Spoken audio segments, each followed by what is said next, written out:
여러분 한 주간 평안하셨습니까? 오늘은 2023년 추수감사주일로 지킵니다. 앞에 보니까 풍성하게 차려진 모습들이 보기에 좋습니다. 하나님께서 우리에게 이런 계시를 주신 것을 기억하고 감사하는 그런 예배를 함께 드리고자 합니다. 이제 다 같이 자리에서 일어나셔서 우리의 마음과 정성을 다해 추수감사주일 예배 하나님 앞에 함께 드리겠습니다.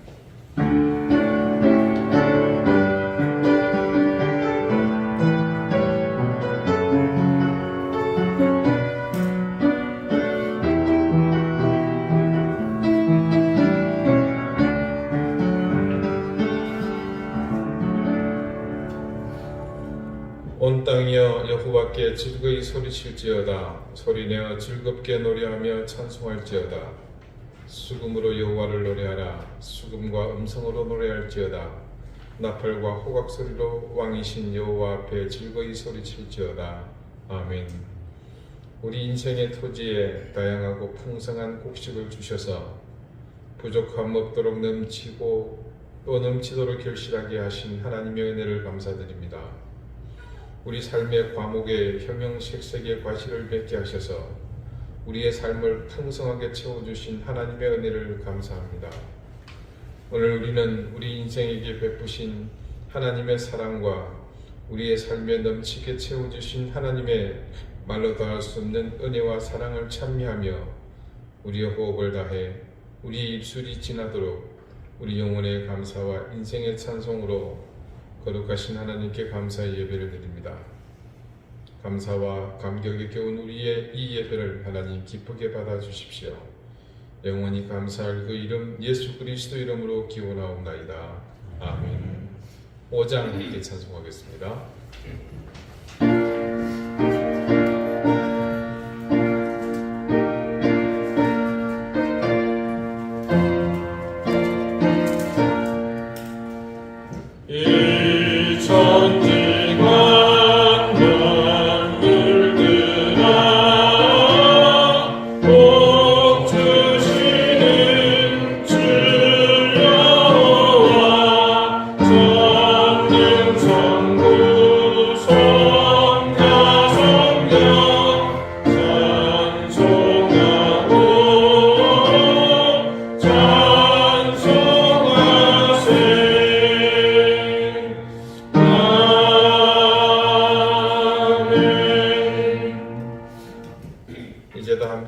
참회의 기도를 드리겠습니다.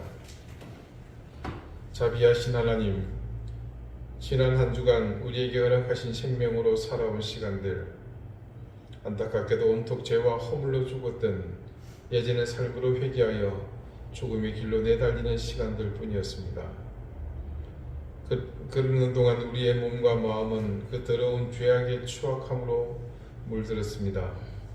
주님, 자비를 베풀어 주십시오. 성전에 있을 때는 성도였지만 세상에 나가서는 죄인이었습니다. 주님께 예배를 드리는 주일에는 하나님의 자녀로 행동했지만 평일에는 믿음 없는 세속의 사람으로 살았습니다. 하나님의 자녀로 부족함 없는 건강과 물질과 일터를 주셨는데 어느새 저희는 재물을 쫓아가는 황금의 노예가 되어 있었습니다. 오직 하나님만을 의뢰하며 사는 것이 참된 생명의 길이지만 하나님보다는 내 수단과 세상의 힘을 의지하며 세상의 풍조를 따라 살았습니다. 하나님께 영광을 돌리며 사는 것이 그리스도인의 본분이라는 것을 잘 알고 있으면서도 우리는 하나님께 예배하는 삶의 기본조차도 하나님을 향해 분주하지 못했습니다. 아버지, 어리석고 무지한 저희를 용서해 주십시오. 더 이상 헤어나올 수 없는 이 깊은 절망의 구렁에서 우리를 속히 건져주십시오. 이제는 하나님과 나만이 아는 은밀한 죄를 생각하며 계속해서 침묵 가운데 참회의 기도를 드립니다.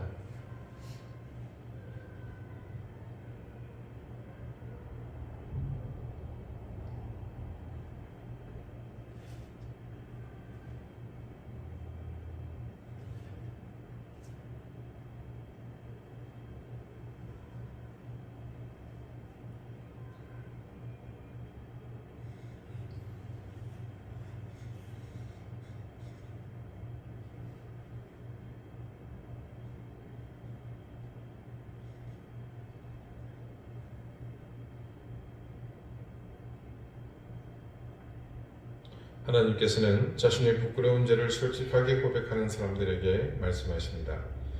주 예수 그리스도의 이름과 우리 하나님의 성령 안에서 씻음과 거룩함과 의롭다 하심을 받았느니라. 아멘. 이제는 사도신경으로 우리의 신앙을 고백하오니 나는 전능하신 아버지 하나님 천지의 창조주를 믿습니다. 나는 그의 유일하신 아들 우리 주 예수 그리스도를 믿습니다. 그는 성령으로 잉태되어 동정녀 마리아에게서 나시고 본디오 빌라도에게 고난을 받아 십자가에 못 박혀 죽으시고 장사된 지 사흘 만에 죽은 자 가운데서 다시 살아나셨으며 하늘에 오르시어 전능하신 아버지 하나님 우편에 앉아 계시다가 거기로부터 살아있는 자와 죽은 자를 심판하러 오십니다. 나는 성령을 믿으며 거룩한 공교회와 성도의 교제와 죄를 용서받는 것과 몸의 부활과 영생을 믿습니다. 아멘. 자리에 앉으시기 바랍니다. 이제 다 함께 성시를 기록하겠습니다. 성시는 교동문 106번 감사절 두 번째입니다.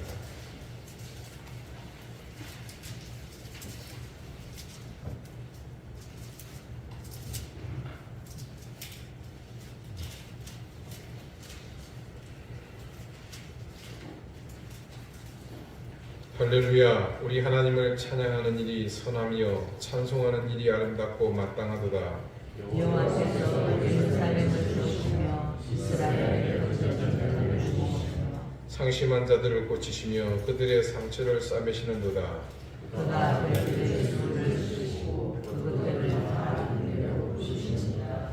우리 주는 위대하시며 능력이 많으시며 그의 지혜가 무궁하시도다. 여호와께서 경건한 자들을 주시고 악인을 땅에 올리시니라.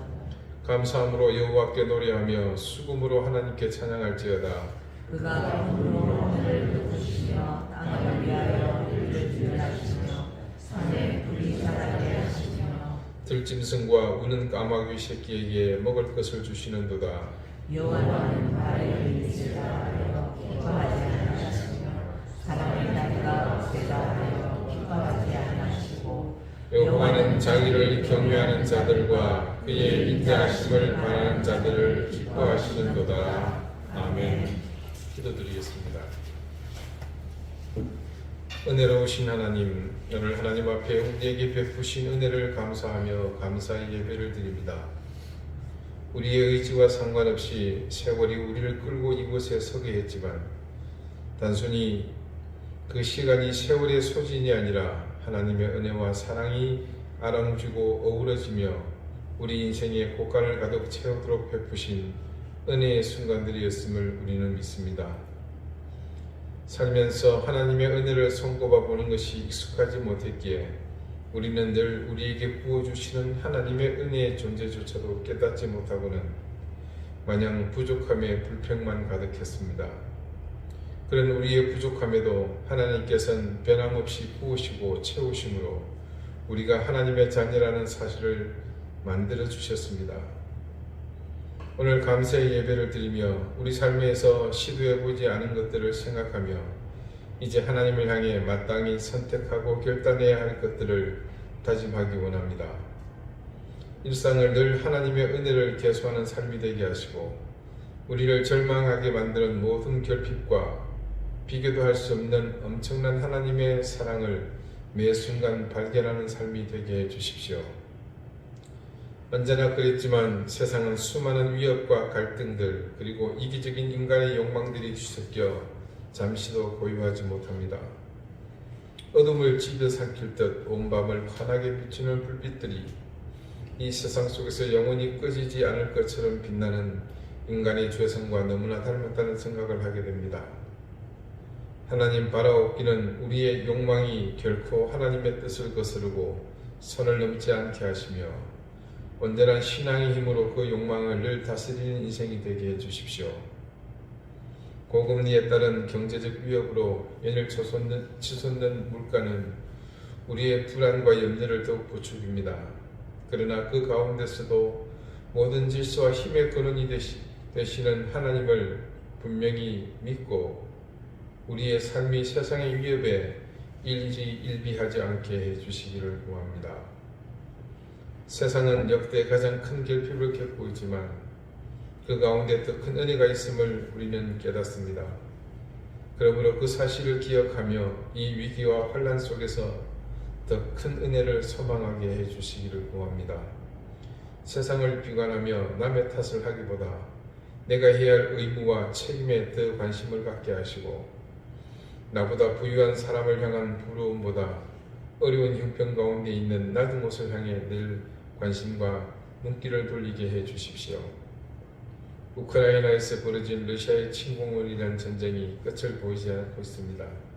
한 사람의 허황된 망상으로 벌어진 이 사륙의 현장이 속히 무너지게 하시고 그 원인을 제공한 자가 속히 제거되게 해 주십시오.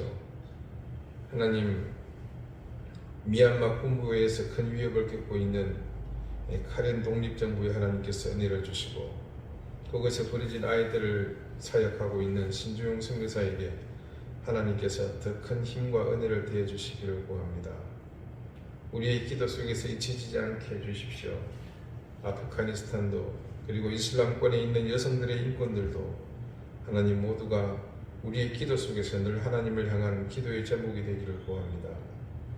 지난 여름 또 태풍을 통해서 수해를 통해서 삶의 터전을 잃고 이 추위가 어느 때보다도 혹독하게 느껴지는 이웃들이 있습니다. 하나님 그들을 기억해 주시고 하나님의 사랑과 은혜로 보듬어 주시기를 구합니다. 이 겨울을 힘겹게 나야 하는 이웃들이 있습니다. 하나님 여러가지 결핍을 겪고 있는 가정들 또 하나님 어린 생명들 낯선 문화권에 와서 고생하고 있는 또 하나님 이방인들 모두를 하나님께서 기억해 주시고 그리스도의 사랑 이웃들의 사랑이 필요한 그곳이 메마르지 않고 늘 따뜻한 온기로 채워지게 해주십시오. 우리 사랑하는 이든 교회 가족들을 주님께서 늘 살펴주시고 한결같이 부어주시는 그 은혜로 하나님 그 삶이 풍성이 넘치게 해주십시오. 생업에 복을 주시고 무엇보다 사랑하는 자녀들의 앞길이 형통하게 해주십시오. 질고로 고통받는 가족들 하나님께서 위로해 주시며 무엇보다도 기적같은 치유의 은혜를 베풀어 주셔서 위축된 모든 삶의 자리가 회복되고 하나님 모든 것이 풍성하게 해 주십시오. 오늘 주님 앞에 감사의 예배를 드리는 이 시간 우리에게 이 귀한 시간을 주셔서 감사드립니다. 하나님 우리에게 베푸신 하나님의 은혜를 바라보며 깨닫고 감사하며 그 감사를 통해 부어주는 하나님의 귀한 은혜가 더 풍성한 이 시간 되게 해주십시오. 감사드리며 예수 그리스도 이름으로 기도드립니다. 아멘.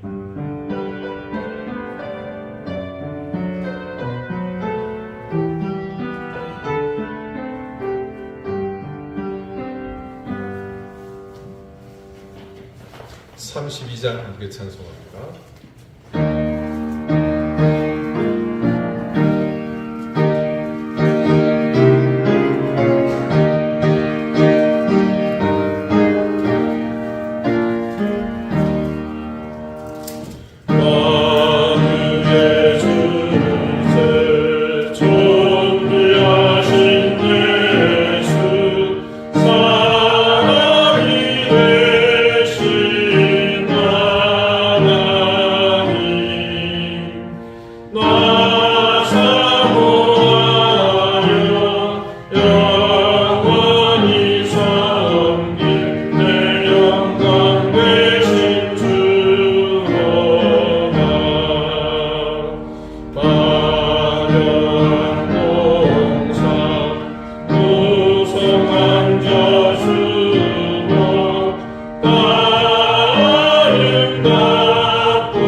주의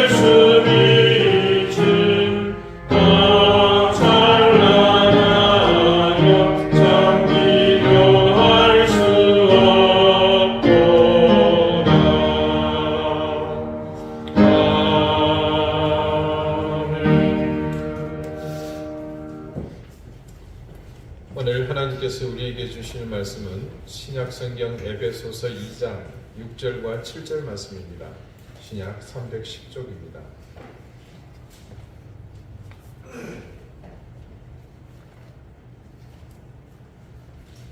에베소서 2장 6절 7절 말씀을 제가 읽겠습니다. 이제 다 같이 자리에서 일어나 하나님의 말씀을 경청하십시오. 또 함께 일으키사 그리스도 예수 안에서 함께 하늘에 앉히시니 이는 그리스도 예수 안에서 우리에게 자비하심으로써 그 은혜의 지극히 풍성함을 오는 여러 세대에 나타내려 하심이라. 아멘. 자리에 앉으시기 바랍니다. 하나님께서 이 말씀으로 우리에게 은혜 주시기를 원합니다. 신약 성경은 예수님의 행적을 기록한 복음서가 제일 먼저 수록이 되어 있습니다. 마태, 마가, 누가, 요한 이렇게 네 사람이 각각 자신의 관점과 환경에서 예수님의 행적을 탄생전 세례 요한의 기사로부터 시작해서 마지막 십자가에서 예수님이 돌아가시고 부활하신 다음 승천하시기까지의 사건을 각각들 기록하고 있습니다. 처음 마태 그리고 마가, 누가 이 세 사람은 보는 관점이 동일하다고 하여서 한자로 한 가지 공, 볼 관자를 써서 공관복음이라 이렇게 부릅니다. 그리고 요한복음은 그 내용이 사뭇 공관복음과는 차별성이 있어서 또 다른 복음서로 봅니다. 그렇지만 그래도 전체적인 예수님의 생애를 기록했다는 점에서는 동일합니다. 가령 마태는 유대인입니다. 그리고 그는 예수님의 제자이지만 그 이전에 그 사람이 하던 일은 세금을 거두는 세리였습니다. 어떻게 보면 유대인이지만 그 당시 집권 세력, 그러니까 유대를 억압하고 지배하고 있는 로마 정부의 조세 업무를 담당하는 지배층에 속한 사람입니다. 그러다 보니 그의 기록은 유대인이라는 관점 그리고 세리라는 직업에서 보이는 특징이 복음서를 기록한 것에도 그대로 나타납니다. 가령 예를 들어 항상 논란거리가 되는 마태복음 1장을 예로 들어봅시다. 뭐가 등장하죠? 족보가 등장합니다. 이게 무슨 말도 안 되는 상황인가 싶은 생각을 다들 한 번쯤은 해보셨을 겁니다. 그런데 마태는 유대인이기 때문에 그에게서 이 족보를 기록하는 것은 누구보다도 의미 있는 일이었습니다. 더군다나 예수님이 비록 동족인 유대인에게 배척당하고 심지어 그 유대인들의 손에 죽임을 당하기는 하셨을지 몰라도 그래도 그분은 유대인 최고의 조상으로 여겨지는 다윗의 자손이라는 것을 매우 아주 반복해서 강조하는 것을 볼 수 있습니다. 마태복음을 읽다 보면 다른 복음서와 구분되는 또 한 가지가 있습니다. 그것은 예수님의 행적이 시간의 흐름을 중심으로 기록되지 않았다는 것을 알 수 있습니다. 그런 내용을 알 수 있는 것이 마태복음을 읽다 보면 이렇게 나타납니다. 어떤 날은 예수님이 하루 종일 이적만 행하시는 그런 것처럼 기록이 되어 있습니다. 또 어떤 날은 하루 종일 비유에 대해서만 말씀을 하십니다. 또 어떤 날은 하루 종일 하나님 나라에 관해서만 이야기를 하시는 것을 볼 수 있습니다. 그러니까 조금 광범위하기는 합니다만 어찌 보면 마태복음은 예수님의 행적을 주제별로 기록한 것이 아닐까 싶을 정도입니다. 확실한 것은 아닙니다만 이건 아마도 마태의 직업상 그것이 습관처럼 몸에 뱄기 때문이 아닐까 싶습니다. 세리의 일을 하다 보면 세금을 징수할 때 그냥 막 가서 이거 내놔 저거 내놔 하고 가져오는 게 아니죠. 지역별로 또 계층별로 각각 징수한 세금을 분류해야 했을 것이고 또 세금의 항목도 다양해서 그것을 각기 그 항목별로 늘 분리하고 정리하는 것이 자신이 하는 일이었기 때문에 그렇게 하는 것이 마태에게는 자연스러운 일이었을 것입니다. 마가복음의 경우는 실제로 이 저자가 마가가 아니라 이 마가가 베드로의 수종자로 알려져 있습니다. 그래서 혹자는 글을 모르는 베드로가 자기가 직접 기록하기가 어려우니까 아마 수종자인 마가에게 자기가 불러주고 이 마가가 기록한 것이 아닌가, 그렇게 보는 견해도 있습니다.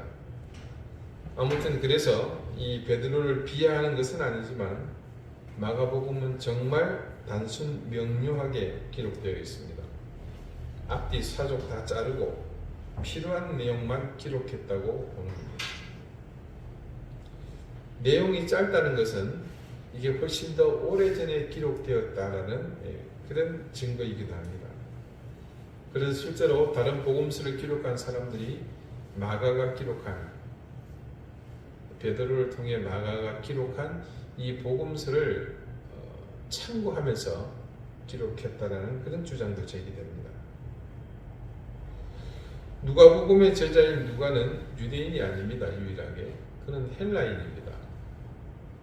아시다시피 사도 바울과 늘 동행하던 이 바울의 동역자였습니다. 그는 의사였고 또한 역사가였습니다.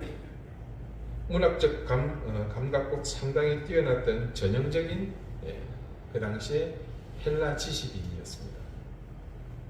그는 유대인이 아닌 이방인의 시각으로 예수님의 행적을 찾았고 또 탐문하고 그것을 전문가답게 역사적 견해를 두고 기록합니다. 그뿐만 아니라 누가복음의 내용은 상당히 회화적이며, 여기서 회화는 여러분이 생각하는 바로 그 그림, 그리고 서정적이고 또 특별히 예수님의 관심을 많이 받았던 연약한 사람들, 어린아이나 또 장애인이나 특별히 여인들에 대한 관심이 많은 그런 복음서입니다. 그래서 누가복음에는 다른 복음서에는 없는 이야기가 많이 실려 있습니다. 뽕나무 위에 올라간 삭개오 이야기가 그렇고요. 여리고로 내려가는 길에 강도 맞는 사람의 이웃이었던 선한 사마리아 사람 이야기도 그렇습니다. 누가복음에만 기록되어 있습니다. 부자와 거지 나사로의 이야기, 그리고 탕자의 비유도 누가복음에만 기록되어 있습니다. 이런 내용들은 여러분, 불신자들에게 복음을 전가할 때 아주 좋은 그런 자료로 사용되었죠. 예수님께서 십자가에 달리셨을 때도 누가만 상세히 그 상황을 기록하고 있는 것을 볼 수 있습니다. 죽음이 임박했던 그 사선에서 그런 일이 있었을 거라고 누가 생각이나 했겠습니까? 그리고 예수님이 부활하신 이후 다른 복음서는 일반적 내용만 기록이 되어 있지만 누가복음에는 예수님이 맥없이 돌아가신 이후 시리에 차서 엠마오를 향하는 제자들에게 나타나신 일이 또 유일하게 기록되어 있습니다. 마지막 요한복음입니다. 요한복음이 다른 복음서와 구분이 될 수밖에 없는 중요한 이유가 있죠. 저와 같이 성경 공부를 하셨던 분들은 그 내용을 알고 계십니다. 그것은 다름이 아니라 요한이 제일 늦게 죽어서 그렇습니다. 그가 가장 오래도록 살아남았던 예수님의 제자였습니다. 대부분 제자들은 순교로서 자신의 생을 마감하지만 요한은 제자들 가운데 거의 유일하게 자연사한 사람으로 알려져 있습니다. 그는 고령에 예수님의 사랑을 누구보다도 많이 받았고 더군다나 예수님의 어머니 마리아를 봉양하면서 다른 제자들은 접근해보지 못한, 알 수도 없는 예수님에 대한 더 깊고 상세한 이야기까지 모두 들을 수 있었고 그 속에 담긴 주님의 사랑을 누구보다 가슴 깊이 깨달은 사람입니다.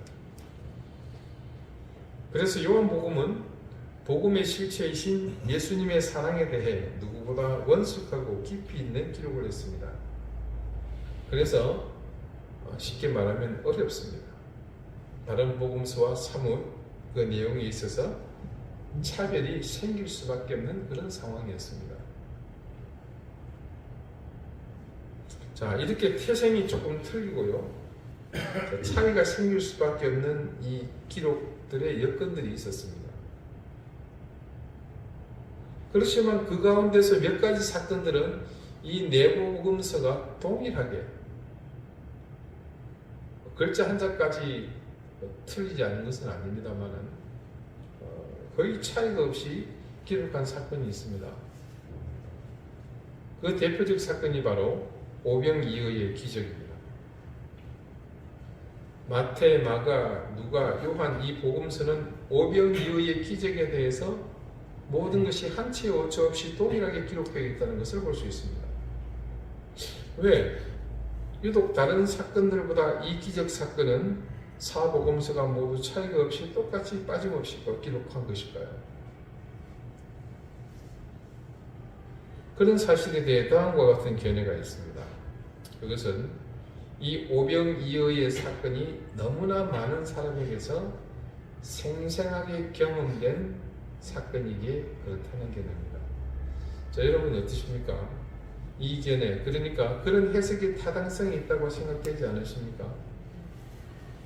물고기 2마리, 떡이 5개였다는 사실을 모두가 분명히 보았다는 것과 그리고 예수님이 기적을 베풀어 실제로 그 시절 가버나움 인근에서 가나안 민중들이 모두가 배부르게 먹었다는 사실을 함께 경험했고 그것을 그대로 보았고 느꼈기 때문에 그랬다는 주장입니다. 여기서 쟁점은 바로 이것입니다. 오병이어의 기적이 수많은 사람의 눈에 보이게 분명하게 드러났다는 사실입니다.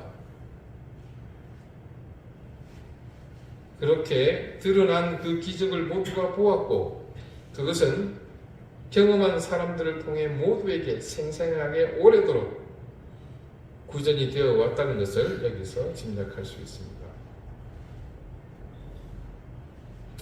출애굽기 10장 말씀이 이렇게 시작합니다. 여호와께서 모세에게 이르시되 바로에게로 들어가라.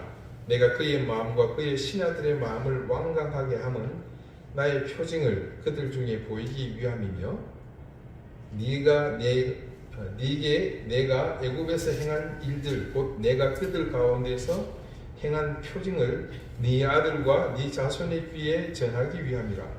너희는 내가 여호와인 줄을 알리라.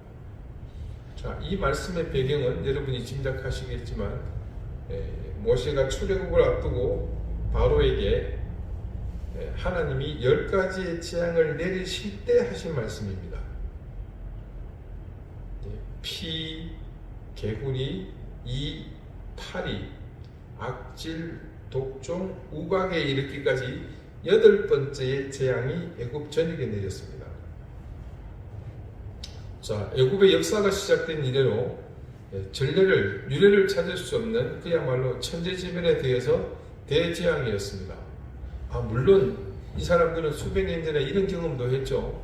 7년의 풍년 뒤에 아주 극한 7년의 기근을 경험한 바가 있기는 합니다. 그런데 지금의 이 재앙은 단시간에 그것도 다양한 종류로 정신을 차릴 겨를도 없이 매번 다르게 나타났습니다.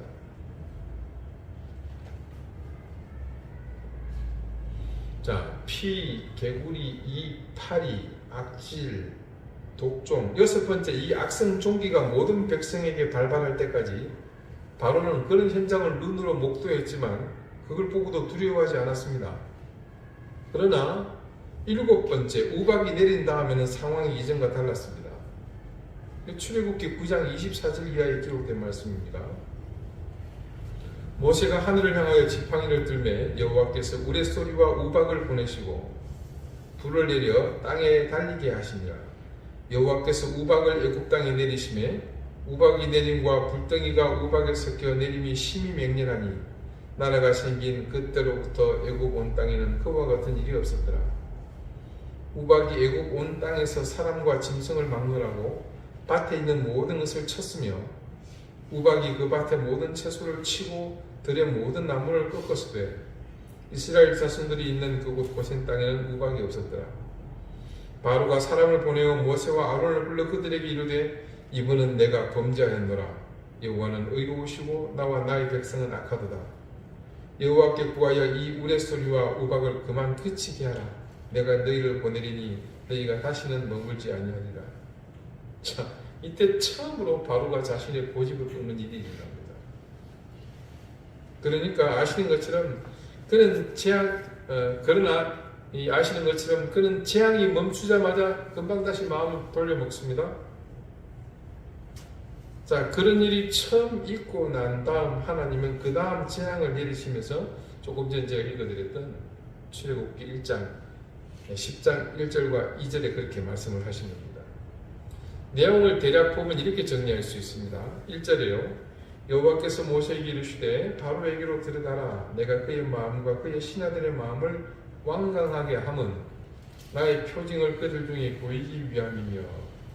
여러분, 이 말씀에 따르면 하나님께서 의도적으로 바로와 신하들을 포함한 애국 통치자들의 마음을 완강하게 그렇게 하셨다는 것을 알 수 있습니다. 하나님께서 왜 그렇게 하셨을까? 의도적으로 하셨다면 분명히 이유가 있겠죠. 그 이유가 그 다음에 있습니다. 나의 표징을 그들 중에 보이기 위함이며. 이게 하나님께서 그들에게 꼭 보여주셔야 할 것이 있기 때문에 의도적으로 그렇게 하셨다는 사실을 말씀이 우리에게 증거합니다. 그리고 2절입니다. 네게 내가 애굽에서 행한 일들 곧 내가 그들 가운데서 행한 표징을 네 아들과 네 자손의 귀에 전하기 위함이라. 너희는 내가 여호와인 줄을 알리라. 자, 이 역시 1절과 내용상으로는 크게 다르지 않다는 사실을 알 수 있습니다. 근데 한 가지 분명한 차이점이 있죠. 뭡니까? 말하는 대상이 틀리다는 거죠. 앞서 1절은 애굽 통치자들의 마음을 완강하게 하심으로 그것을 빌미로 그들에게 보여주시기 위해 뭔가 계획하신 거지만, 지금 2절은 그런 사전 계획 없이 단지 진행되는 상황에 대한 설명이 사실상 전부입니다. 그리고 조금 전 말씀드린 것처럼 듣는 대상은 애국 백성이나 통치자가 아니라 이스라엘 백성입니다. 자, 말하자면 이런 겁니다. 내가 네게 애굽에서 행한 일들, 이제까지 있었던 모든 재앙들을 포함하겠죠. 애굽 사람들이 지금껏 행한 일을 보고 하나님의 표징을 알게 된 사실을 너희가 네 아들과 자손의 귀에 전하기 위한 목적으로 내가 이렇게 했다. 그렇게 말씀하시는 겁니다. 그렇게 아들과 후대의 자손에게 전해서 기억하게 하시려는 궁극적인 목적이 사실은 있었습니다.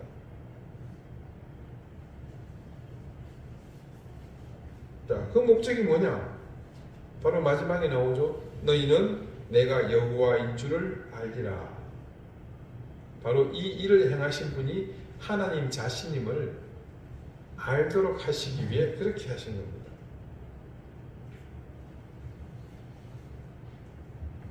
이 출애굽기 10장의 2절에 해당하는 말씀은 바로 하나님이 애굽에 이 10가지 재앙을 내리신 목적이 무언가를 정확하게 기록하고 있습니다.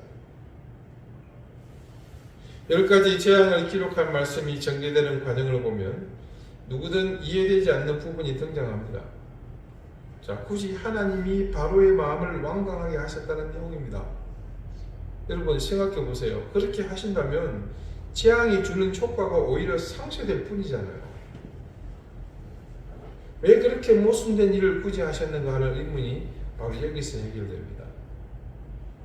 이 사실, 즉 이적과 혹은 재앙을 보여주심으로 하나님을 드러내시려는 의도는 이후 이스라엘 역사에서 이스라엘 자신뿐 아니라 그들과 직간접적으로 관계를 맺고 있는 모든 민족에게 있어서도 아주 중요한 사실로 자리 잡게 됩니다.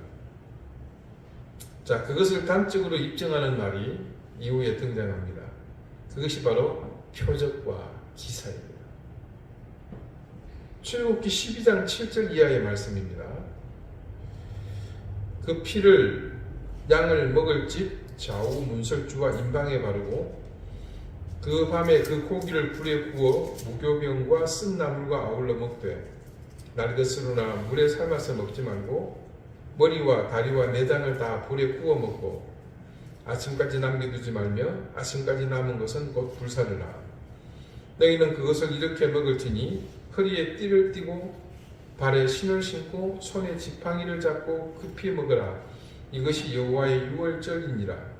내가 그 밤에 애굽 땅에 두루 다니며 사람이나 짐승을 막론하고 애굽 땅에 있는 모든 처음 난 것을 다 치고 애굽의 모든 신을 내가 심판하리라. 나는 여호와라. 내가 애굽 땅을 칠 때에 그 피가 너희가 사는 집에 있어서 너희를 위하여 표적이 될지라. 자, 아까 그 말씀 이후에 처음으로 표적이라는 말이 등장하는 곳이 이곳입니다. 내가 내 피를 볼 때에 너희를 넘어가리니 재앙이 너희에게 내려 멸하지 아니하리라. 너희는 이 날을 기념하여 여호와의 절기를 삼아 영원한 규례로 대대로 지킬지니라. 자, 애굽 전역의 마지막 10번째 재앙이 내리기 전에 하나님께서 모세를 통해 고센에 살고 있는 모든 이스라엘 백성들에게 하달하신 중요한 지침입니다. 이게 뭡니까? 한자 한자 글자를 잊어버리지 말고 기억해야 될 내용이죠. 왜요? 이게 목숨이 달려있잖아요. 마지막 재앙은 무서웠습니다. 위로는 바로로부터 저 밑에 천민들이 있는 가정에 이르기까지 모든 가정에 처음 난 아들이 죽습니다. 어디 그뿐인가요? 키우는 가축들의 처음 난 새끼들 모두 한꺼번에 다 죽습니다. 그런데 오직 이곳만 지나가게 하셨습니다. 그래서 그 죽음에 대비하라 명령하신 하나님, 바로 그 규례를 지켜 행하는 날 유월절에 대한 규례를 기록한 부분입니다. 13절에 보니까요, 그날 행하는 중요한 행사가 있어요. 뭡니까? 어린 양을 잡아서 그 피를 좌우 설주와 입방에 바르라 그럽니다. 그러면 죽음의 사자가, 하나님의 사자가 그 피를 보고는 패스오버 할 것이다. 그게 뭐라고 그럽니까? 그게 표적이 된다고 합니다. 표적이 된다는 말이 무엇을 뜻하겠습니까? 유대인들이 해마다 유월절을 지키는 그 모습을 통해서 무슨 생각을 하겠습니까?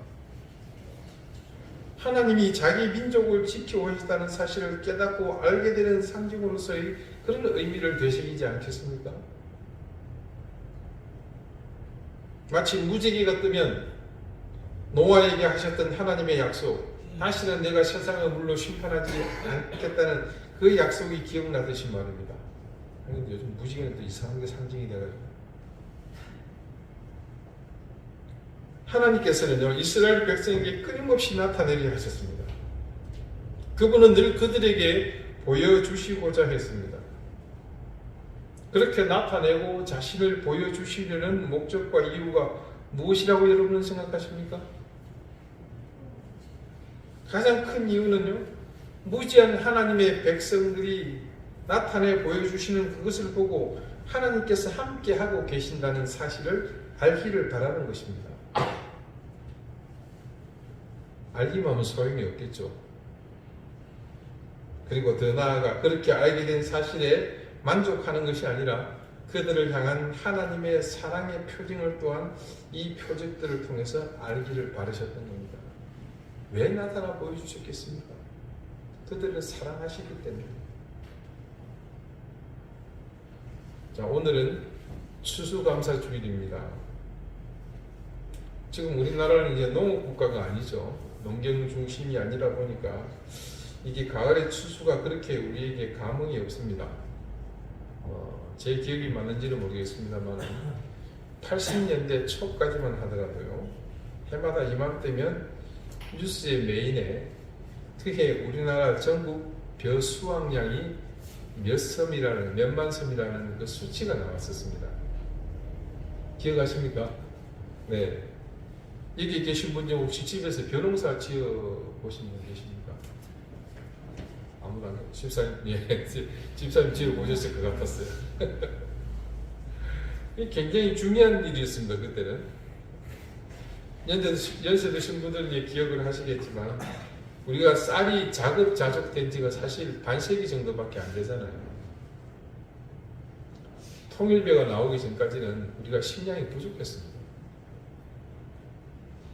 그 시절에는요, 가을 들녘은 모두의 마음을 부자로 만들어주는 그런 행복 자체였습니다. 여러분, 그게요, 그렇게 해서 만들어진 단어가 있죠. 뭐라고 생각하세요, 여러분? 황금 들녘입니다.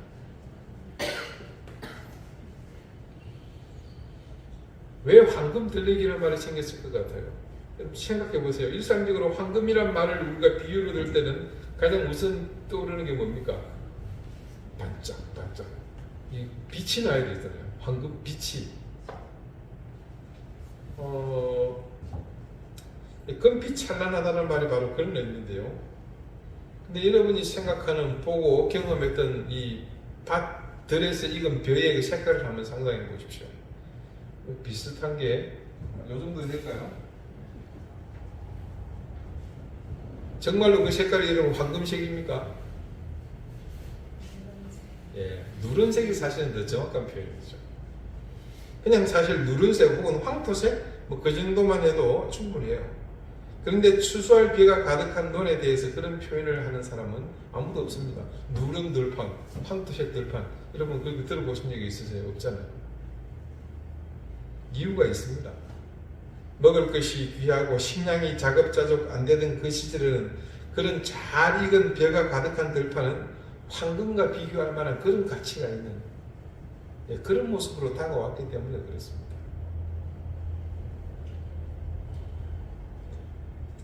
그런 시절에 농사를 짓던 그리스도인들에게 추수감사는요, 지금의 추수감사와 그 의미와 감격에 있어서 경중이 다르지 않았겠습니까?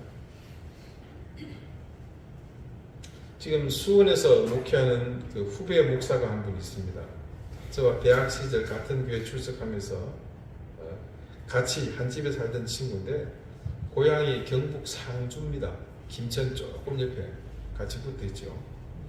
지금은 작고하셨지만 교회의 장로셨던 그 목사님의 선친은 사과 농사를 지으셨습니다.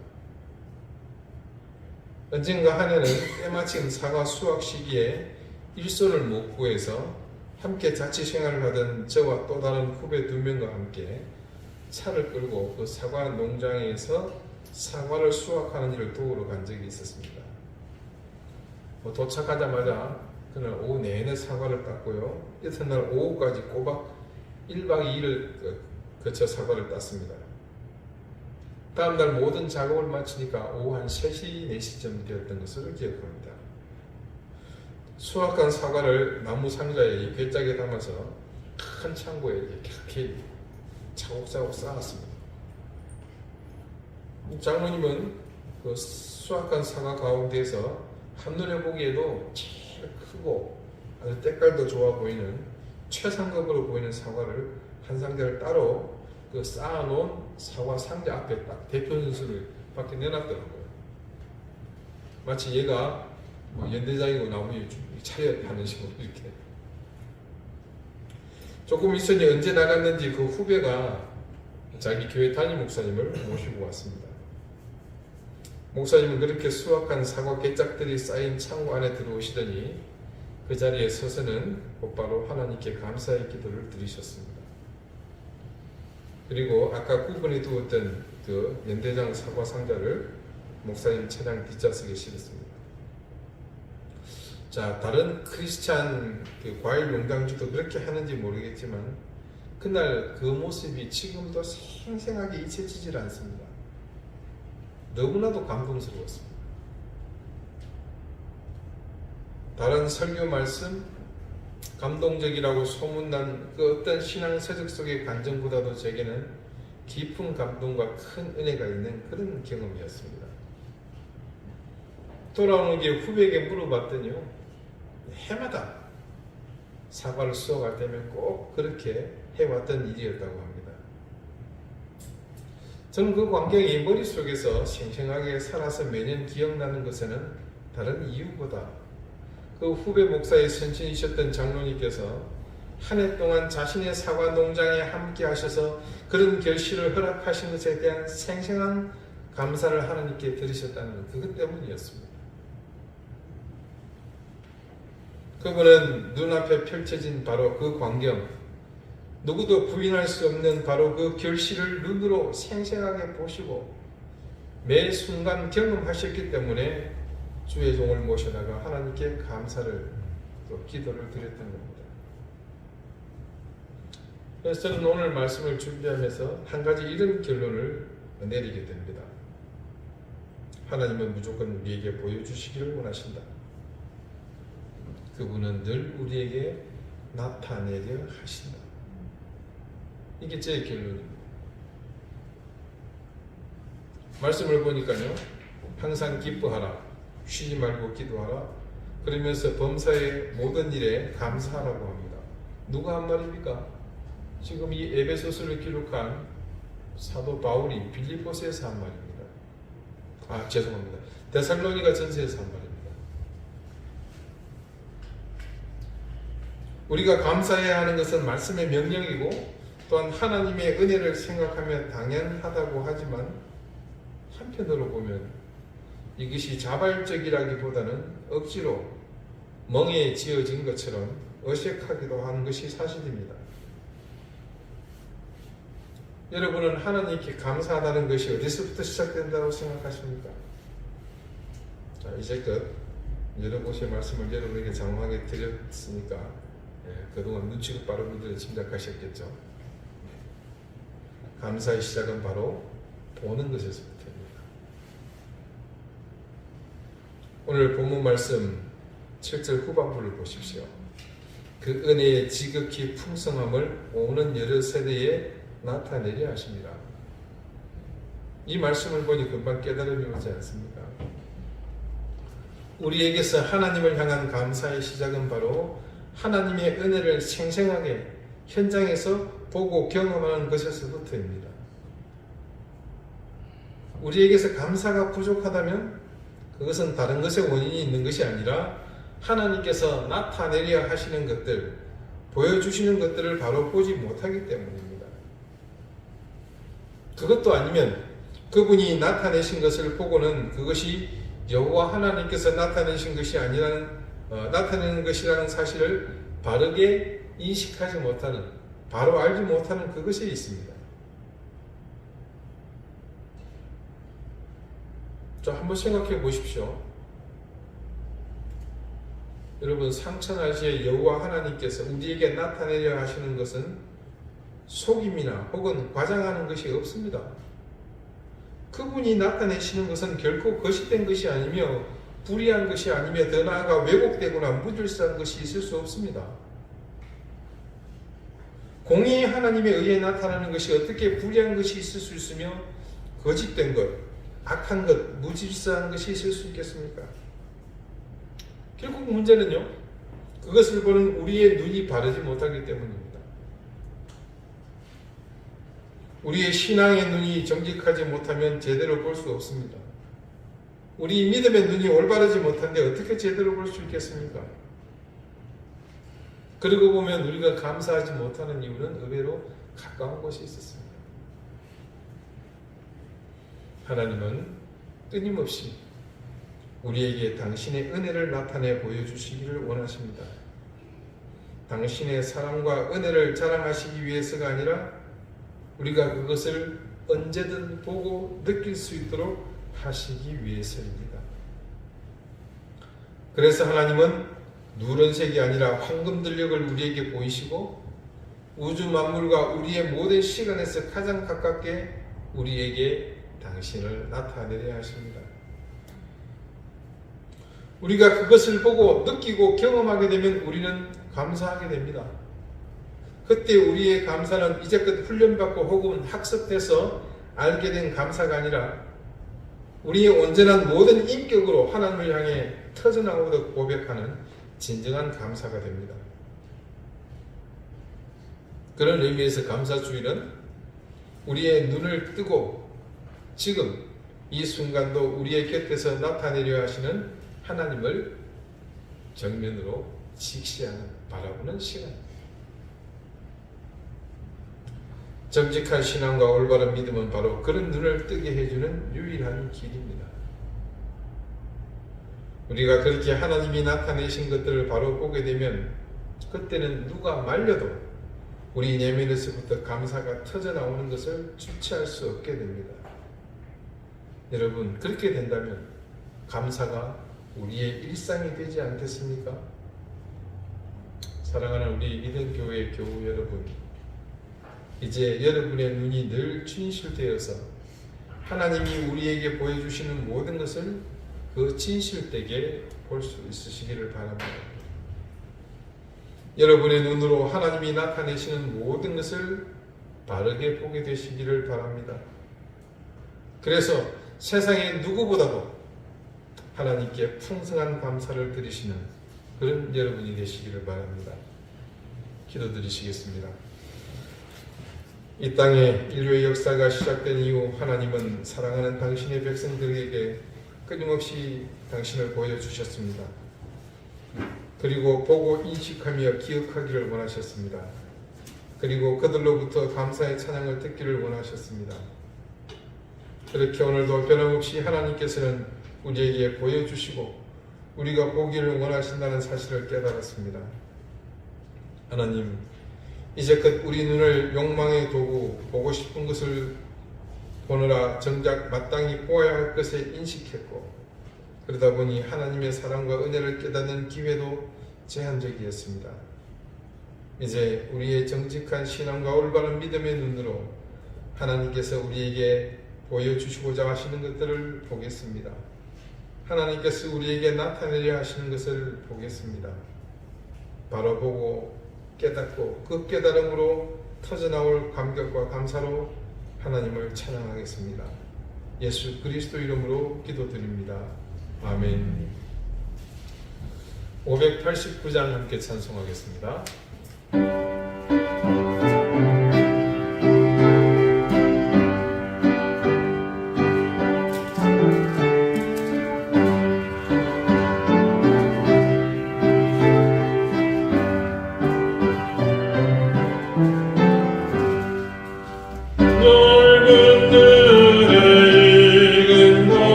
물결 뒤치며 어린애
은혜와 사랑을 감사드립니다.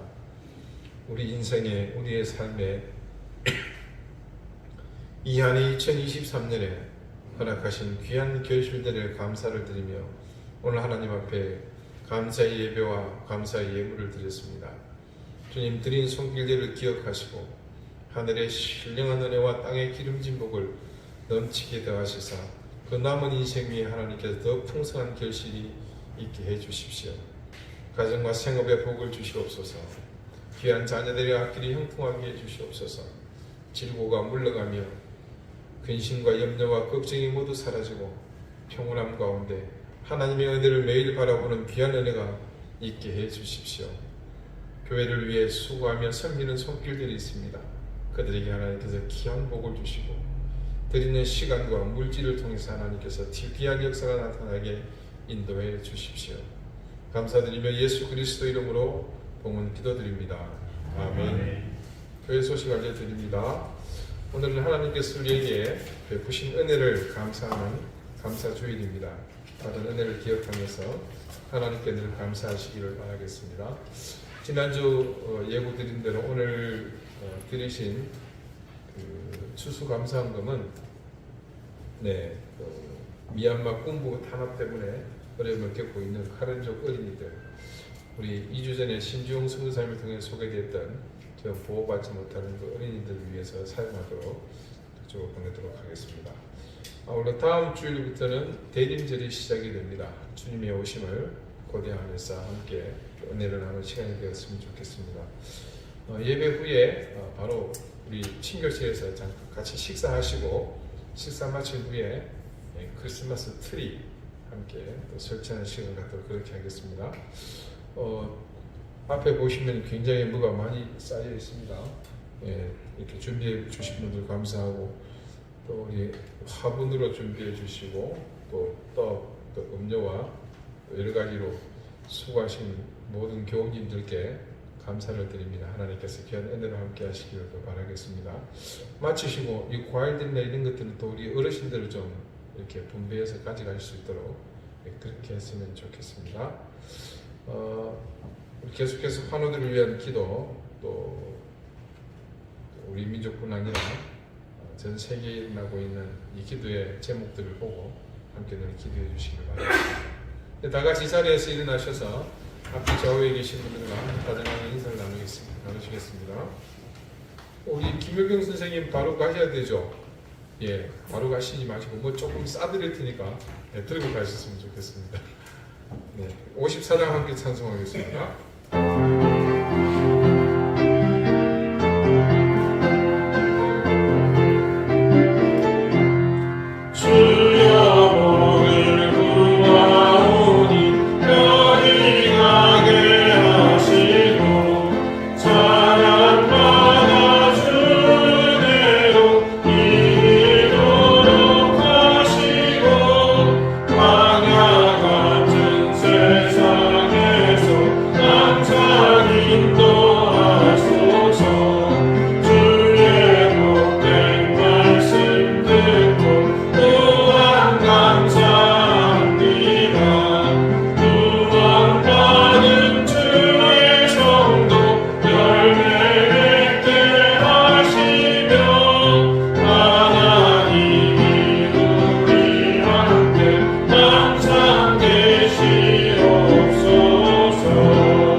이제는 예수 그리스도의 은혜와 하나님의 사랑과 성령의 교통하심이 우리에게 언제든 보이시며 나타내시려 하시는 하나님의 그 은혜와 사랑을 바라보고 깨닫고 그렇게 감사하는 하나님의 자녀로 살아가기를 소망하는 우리 이등교회 모든 성도들, 그들의 가정과 생업과 주신 귀한 자녀들 위해 이제로부터 영원토록 항상 함께 있을지어다.